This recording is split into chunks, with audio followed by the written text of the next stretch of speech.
Hi, my name's Penny, and as usual, I'm here to talk about some bookish things. Specifically, today I thought I would do the reading taste tag to give us an excuse to talk about our reading tastes. I will, of course, leave the original tag and its creator down in the description if you want to check that out. And I'll also leave a link to Jashana's tag video because that's where I saw this tag. So let's get into the questions. Number one, what is your favorite genre? I think the best way to describe what I like is that I like speculative fiction. So I like fantasy and science fiction, or even sometimes contemporary, as long as it explores ideas and what might happen if. I remember reading The Left Hand of Darkness by Ursula Le Guin, and it had this little preface by her, and she talked about how she considers her books to be thought experiments. So in the same way that Einstein came up with the idea of relativity by running little thought experiments in her head, Ursula Le Guin talked about how she thinks, well, what if a human male went to this planet where people were able to swap genders? And from that she creates a story exploring what might happen. And that's what I really like stories to do, help us to explore what might happen without actually having to live through it. Number two, what is the most difficult genre for you to read?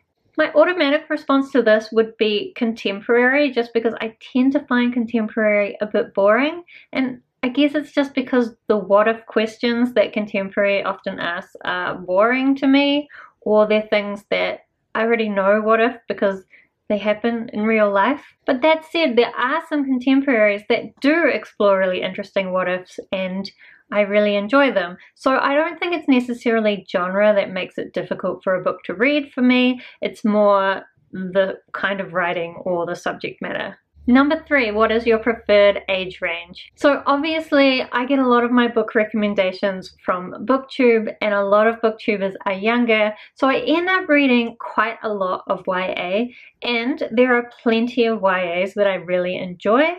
There are also plenty of YAs that are probably just a little bit too young for me, and like, that's fine. I'm old, and so they're not for me, and it's okay if I don't like them. But it does make it hard sometimes to work out which are the YA books that I'm going to enjoy. So I have to take a bit of a risk sometimes. I think in general, I do prefer books written for adults, just because the character development and the ideas tend to be a little more in-depth. But at the same time, sometimes adult books are really dense and slow-paced, and that can be really frustrating. So I think there's a balance there, and it's not always going to be YA or adult books that manage to find that balance. Also, sometimes I just need a break from life, and it's fun to read like a cool little middle grade book. And if it explores cool ideas, then middle grade books can be amazing too. So I guess the answer to this is I don't really mind the target age range, but I have been trying to read more adult books just because I think in general they have more of what I'm looking for. And I'm an adult, so that shouldn't be a surprise. Number four, are you a character-driven or a plot-driven reader? So I think that a good story will have both good characters and a good plot. I can't really think of any of my favorite books that don't have both of those. But that said, I think that if it's a really good plot that explores good ideas, I can sometimes accept that the characters aren't quite as well developed. Sometimes. But I think I have read books, I can't think of an example right now, but I do think I've read books in the past where the plot was kind of crap, but I loved the characters, so it didn't matter. I don't know, again, my automatic response would be to say that I'm plot driven, but you've got to have good characters too. So in this day and age, I don't see why we should be having to choose. Number five, do you have a preferred perspective? So I assume that this is talking about first person or third person perspective, or even second person. Personally, I don't think I mind. I think different stories suit different perspectives, and as long as the author picks the right one for the story, then that's fine. Number six, do you have a preferred tense? Now, most books are written in past tense, and I think that's fine. But I have read quite a few books in present tense where I think they've used that really well to make you feel more in the action. But again, I think it doesn't really matter as long as the tense that's being used fits the story. Number 7, do you like series or standalones best? And most of my favorite books are series. I think if you really love a book, you're going to want more of it, and so a series is always going to be better, but it can be ruined if an author takes a really good book and extends it into a series, but they don't really have the ideas to flesh out a series, or the series goes off into a different direction that's not something you're interested in.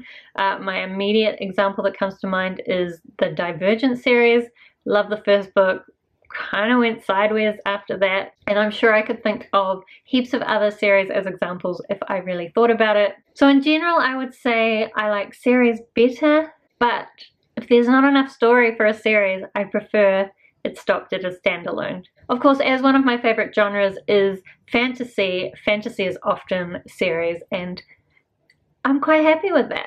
Number 8, what would you prefer, long or short books? I think that I like long books better, and that's part of why I'm always getting in trouble with too much to read, because I love long books. I love how they're able to go into so much more depth and build the characters to be so much more realistic, but they take so much longer to read, and when you're trying to do lots of other things in your life as well as reading, it can be hard to get to all these really long books that you want to read. So I love long books, but sometimes a short book can just let you do some reading without destroying the rest of your life.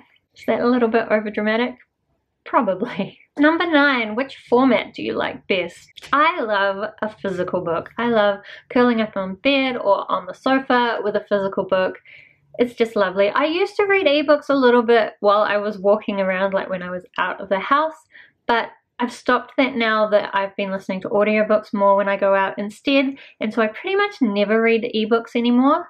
But also, audiobooks have been so great for my reading lately. I've been able to get through things that I would have struggled to find the time for if I was reading them physically, and I've just been able to fit in so much more reading because I can fit it in while I'm doing other things. So these days, I pretty much always have a physical book and an audiobook on the go, and so I really wouldn't want to give up either of those formats. I think they're both really good for different situations. So number 10 is, what are you currently reading? And as I just said, I always have a physical book and an audiobook on the go. So my physical book at the moment is Words of Radiance. This is an example of a long fantasy book, also part of a series. It's got a lot of really great ideas, very complex plot, very complex magic system, and some really amazing, well-developed characters.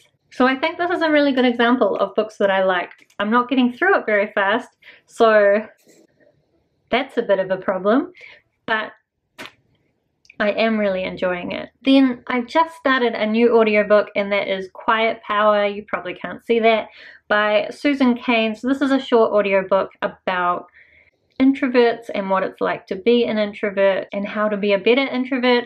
I've been reading a lot of books about introverts lately. I think this is going to be the last one. This is the most well-known one. And I do especially like listening to nonfiction as audiobooks, although if it's something that I really need to absorb the ideas, then I'm much better to read it physically and like take notes and highlight things and all of that, because sometimes I think audiobook is good for giving you like the broad idea, but details, not so much. But fine for stories, because stories, you're never going to remember all the details anyway.